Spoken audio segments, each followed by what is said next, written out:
உதயன் செய்தி வலையொலி சொந்தங்களுக்கு வணக்கம். உதயனின் மற்றொரு செய்தி விமர்சனத்தினூடாக உங்களை சந்திப்பதில் மிச்ச மகிழ்ச்சி.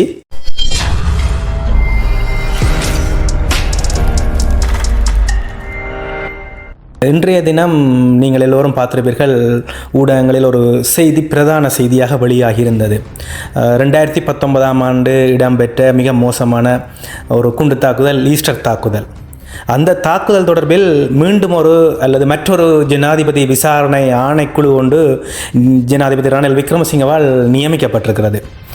அது தொடர்பான செய்தி நேற்றைய தினம் ஜனாதிபதி ஊடகப் பிரிவால் அனுப்பி வைக்கப்பட்டிருந்தது. அந்த செய்தியை முதல் என்னன்றதை நான் உங்களுக்கு சொல்கின்றேன். 2019 ஆண்டு ஏப்ரல் மாதம் 21 நடத்தப்பட்ட குண்டு தாக்குதல் தொடர்பான முழுமையான புலனாய்வு தகவல் குறித்து அரச புலனாய்வு சேவை, தேசிய புலனாய்வு பிரதானி மற்றும் ஏனைய அதிகாரிகள் முன்னெடுத்த நடவடிக்கைகள் தொடர்பில் விசாரணை நடத்துவதற்காக ஜனாதிபதி ரணில் விக்ரமசிங்கவால் ஓய்வு பெற்ற நீதியரசர் AND அல்விஸ் தலைமையிலான குழு ஒன்று நியமிக்கப்பட்டுள்ளது. இந்த குழு இந்திய புலனாய்வுத்துறையிடமிருந்து கிடைக்கப்பட்ட தகவல்கள், வவுணதீவு கொலை விவகாரத்துடன் தமிழ் விடுதலை புலிகள் அமைப்பினர் தொடர்பு பட்டிருந்ததாக இராணுவ புலனாய்வு சபையால் அறிவிக்கப்பட்டமை தொடர்பிலும் விசாரணை நடத்த உள்ளது. இந்த குழுவின் அறிக்கையை செப்டம்பர் 15 முன்னதாக பெற்றுத்தருமாறு அறிவுறுத்தப்பட்டுள்ளது என்று ஜனாதிபதி ஊடகப் பிரிவு இந்த செய்தியை வெளியிட்டிருக்கின்றது. திடீரென அதாவது ஈஸ்டர் குண்டு தாக்குதல் தொடர்பான எந்த ஒரு பேச்சாளர்களும் இடம்பெற்றிருக்காத சூழ்நிலையில் திடீரென ஜனாதிபதி ரணில் விக்ரமசிங்கவால் இவ்வாறான ஒரு விசாரணை குழு நியமிக்கப்பட்டது. ஏற்கனவே ஈஸ்டர் தாக்குதல் தொடர்பாக ஜனாதிபதி விசாரணை குழு ஒன்று நியமிக்கப்பட்டிருந்தது. முன்னாள் ஜனாதிபதி மைத்ரிபால சிறிசேனவின் காலத்தில் அவ்வாறான ஒரு விசாரணை குழு நியமிக்கப்பட்டு அதன் அறிக்கையின் கூட வெளிவந்திருந்தது. இது சம்பந்தமான நீதிமன்ற வழக்கு தாக்கல்கள் இடம்பெற்று அதுவும் இடம்பெற்றுக் கொண்டிருக்கின்றன. அவ்வாறு இருக்கையில் ரணில் விக்ரமசிங்க இவ்வாறான ஒரு நகர்வை திடீரென திருதிருப்பென எடுத்ததற்கு என்ன காரணம், இதன் பின்னால் என்ன இருக்கிறது, அதை பற்றித்தான் நாங்கள் இந்த செய்தி விமர்சனத்தில் உங்களுடன் பகிர இருக்கிறேன். ஜனாதிபதி ரணில் விக்ரமசிங்க அடுத்த ஜனாதிபதி தேர்தலில் போட்டியிடுவது தொடர்பான ஒரு குழப்பத்தில் இருக்கிறார்.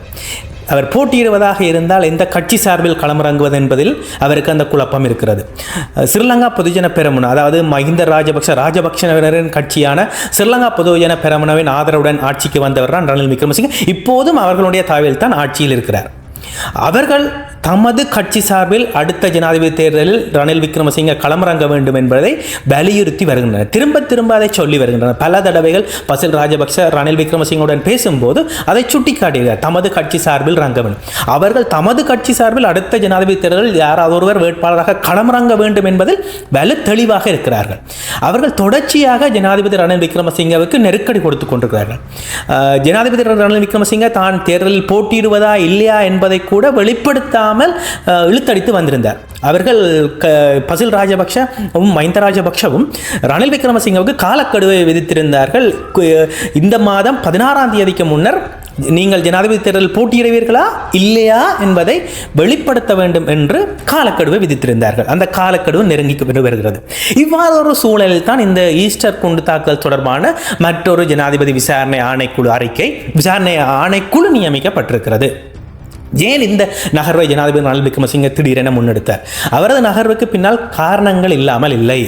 பொதுஜன பெரமுன, அதாவது ராஜபக்ஷ கட்சியினர் தொடர்ச்சியாக தனக்கு நெருக்குதல்கள் தந்து கொண்டிருக்கின்ற சூழ்நிலையில் அவர்களை மீள ஒரு நெருக்கடிக்குள் உள்ளாகி அவர்களை தன் வழிக்கு கொண்டு வருவதற்காக இந்த நகர்வை ரணில் விக்ரமசிங்க எடுத்திருப்பதாகவே தோன்றுகிறது.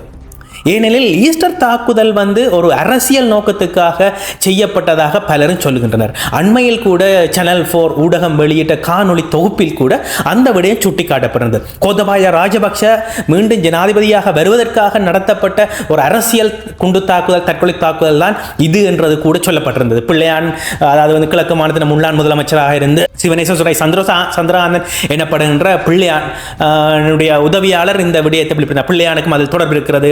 இலங்கை இராணுவ புலனாய்வு சேவையின் பிரதானிக்கு தொடர்பு இருக்கிறது. இலங்கை அரசு உயர்மட்டங்களுடன் இந்த தாக்குதலுக்கு தொடர்பு இருக்கின்றது என்ற பல விடயங்களை வெளிப்படுத்தினார். அதனை வளமை போன்று அந்த சம்பந்தப்பட்ட தரப்பினர்கள் மறுத்திருந்தாலும் ஆனால் மக்கள் மத்தியில் அந்த சந்தேகம் இருந்து கொண்டுதான் இருக்கின்றது. ஏனெனில் அந்த தாக்குதலால் லாபம் அடைந்த அரசியல் தரப்பு என்பது கோத்தபாயா, அதில் எந்த மாற்று கருத்துக்குமே இடமில்லை. ஆகவே இப்பொழுது ரணில் விக்ரமசிங்க அந்த விசாரணை குழுவில் குறிப்பிட்ட சில விஷயங்களை சொல்லி அந்த விஷயங்களை பற்றி தான் அந்த ஆராயுமாறு அந்த விசாரணை குழுக்கு சொல்லிக்கார்.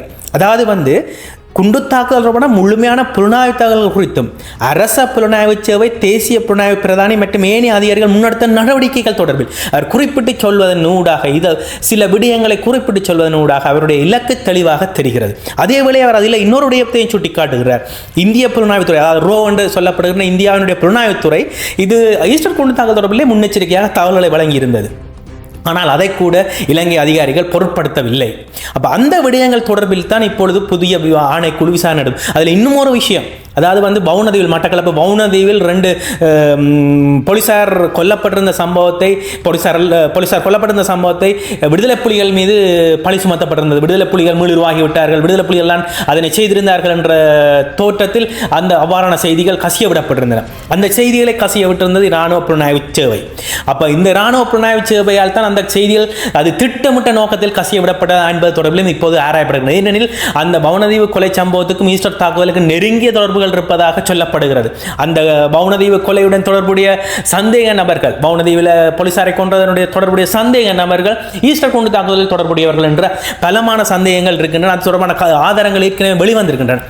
ஆகவே ரணில் விக்ரமசிங்க என்னுடைய இந்த அறிக்கை, புதிய ஆணைக்குழு, ரணில் விக்ரமசிங்க நியமித்த புதிய ஆணைக்குழு அதனுடைய விசாரணையை என்ன கோணத்தில் முன்னெடுக்க போகின்றது என்பது அதனுடைய இலக்குகளை பற்றி சொல்வதனூடாக தெளிவாக தெரிகிறது. அவருடைய தெளிவான இலக்கு அன்றைய புலனாய்வு சேவை பிரதானிகளை இலக்கு வைத்து அல்லது அதற்கான ஈஸ்டர் தாக்குதலுக்கான சூத்திரதாரிகளை நெருங்கும் வகையிலான ஒரு விசாரணை குழுவையே தற்பொழுது நியமித்திருக்கிறார். ஆனால் இங்கே ஒரு பிரதானமான கேள்வி, இந்த விசாரணை குழு நியமிக்கப்பட்டதன் ஊடாக, இந்த விசாரணை குழு முன்னெடுக்கும் விசாரணைகளின் ஊடாக குற்றவாளிகள் கண்டறியப்பட்டு தண்டிக்கப்படுவார்களா என்பது பிரதான கேள்வி. ஏனெனில் இந்த விசாரணை குழு கூட ஒரு அரசியல் நோக்கத்துக்காகத்தான் ஜனாதிபதி ரணில் விக்ரமசிங்கவால் நியமிக்கப்படுகிறது. என்ன அரசியல் நோக்கம்? தன்னை நெருக்கடிக்கு உள்ளாக்கும் பொதுஜன பெரமுனவின் வாயை மூடுவதற்காகத்தான் அவர் இந்த விசாரணை குழுவை நியமிக்கிறார். ஆக அவர் தன்னுடைய ஒரு தேவையை நிறைவேற்றுவதற்காகத்தான் இந்த விசாரணை குழுவை நியமிக்கிறார். இந்த விசாரணை குழுவினுடைய நடவடிக்கைகளின் ஊடாக குற்றவாளிகள் அல்ல சூத்திரதாரிகளை நெருங்கும் பொழுது, அவர்கள் இன்னார் என்பது அடையாளப்படுத்தப்படும் பொழுது, பொதுஜன பெரமுனவால் அது தொடர்பில் அந்த சூத்திரதாரிகளை நெருங்கும் போது அது பொதுஜன பெரமுனவின் பக்கம் திரும்புவதற்கான வாய்ப்புகள் அதிகம். அவர்களின் ஆதரவாளர்கள் அல்லது அவர்களுக்கு வேண்டப்பட்ட புலனாய்வு பிரதானிகள் பக்கம் திரும்புவதற்கான வாய்ப்புகள் அதிகம். ஆகவே ரணில் விக்ரமசிங்க இந்த விசாரணை முன்னெடுப்பின் ஊடாக அவர்களது வாயை மூட பண்ணுவதுதான் இதனுடைய நோக்கம். இந்த விசாரணை குழு நியமிக்கப்பட்ட, இந்த ஜனாதிபதி விசாரணை குழு நியமிக்கப்பட்டு இதனூடான கண்டறிவுகள் ஊடாக கூட இந்த நாட்டில் ஈஸ்டர் குண்டு தாக்குதல்காரர்களுக்கு தண்டனை கிடைக்கப்பட போவதில்லை. மாறாக அவர்களது அரசியல் நோக்கங்கள் தான் நிறைவேற்றப்பட போகின்றன.